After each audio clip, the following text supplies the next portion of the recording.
Hey everyone, it's Jeff Douglas, Doctor of Physical Therapy and Strength and Conditioning Coach of Fairway Fitness and Performance. And today I want to talk about dissociation and two tests that I like to use to determine if you can properly sequence in a golf swing based on your ability to dissociate your upper body from your lower body. So we're going to talk about the pelvic rotation test and the torso rotation test. And this comes from the Titleist Performance Institute. And these are very important tests because it helps us determine whether or not that you can move one segment of your body from another segment of the body. So dissociation, let's kind of go over that first, is really important when it just comes to overall joint health. And so if we're doing like mobility training, I should be able to move my shoulder independently from my upper body.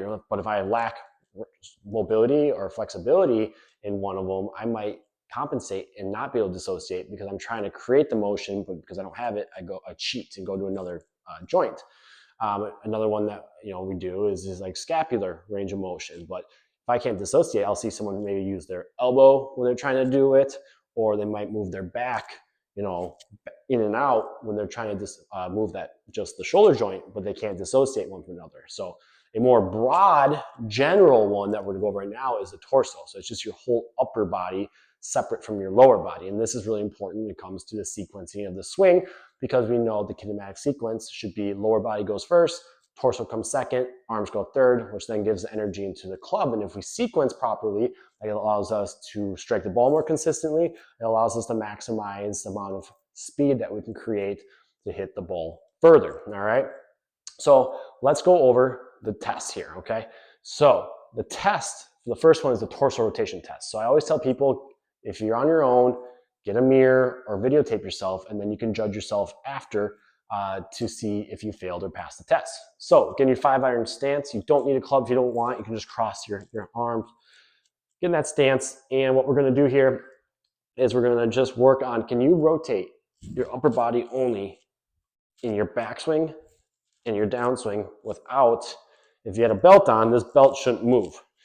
Can I go here, back and forth, without that moving? Someone that lacks mobility in their upper back and their ability to dissociate from one another, and so this could be a stiffness issue in the upper back, or this might be a motor control problem. They just aren't able to get the muscles in the upper body firing separately from the lower body. They just want everything to do everything together. And it may just be some practice, or maybe it actually is a tissue issue that we have to train more and work on getting your tissues to lengthen. So a negative test would be I stand up because I'm stiff, and when I run out of torso rotation, I'm going to try to find ways to get there. I might sway. So when I turn this way or this way, I run out of torso rotation. So try to get more, I sway and turn. Or you might change your knee position a little bit to get there. All right. So if you see any of those, or your lower body's moving, then you have failed the test. And then what you need to do in this case is have someone come in and stabilize your pelvis. And then if someone holds your pelvis, or you have a strap that can hold it in, and I can rotate now, it improves when someone's holding, I know I have a stability problem, not a mobility problem, because the motion's there. It's just I need someone to hold my pelvis separately, and I have to work on that and build that skill. Okay, so that is the torso rotation test. The next one is the pelvic rotation test. Same position, 5 irons, and you're just going to work on rotating your pelvis downswing and backswing, and you can let your knees move here, but the key here is my upper body's not moving. I can dissociate my pelvis from my upper body. So watch the belt. If you had a belt on there, and you would see that move. Again, flaws you'll see is if you can't dissociate, is you might shift too much with it.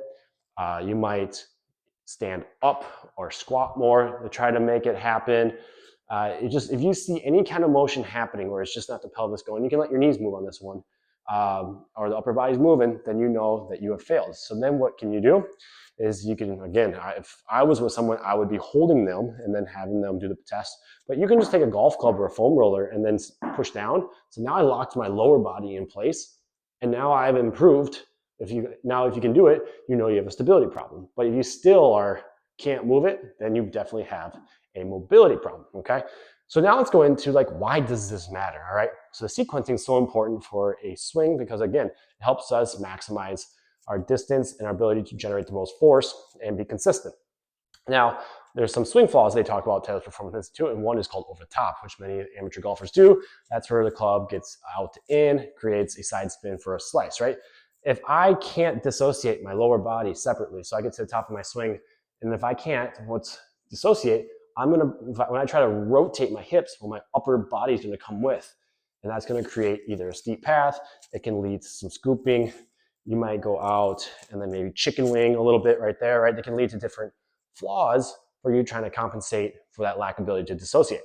But if I can dissociate, so I get here, I shift to my left side, my hips go, or my lower body creates there, but my upper body stays, I now can let my arms drop down on plane a little bit more, and then let the rotation come, and then that's going to allow me to get the club on plane more when I do that. All right. So again, that's a big reason why it's so important that we can dissociate. All right.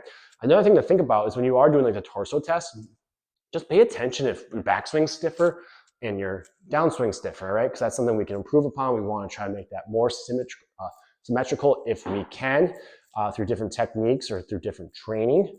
There's also different tests we'll do where we'll actually kind of measure it to see if you're within the norms or if one's better.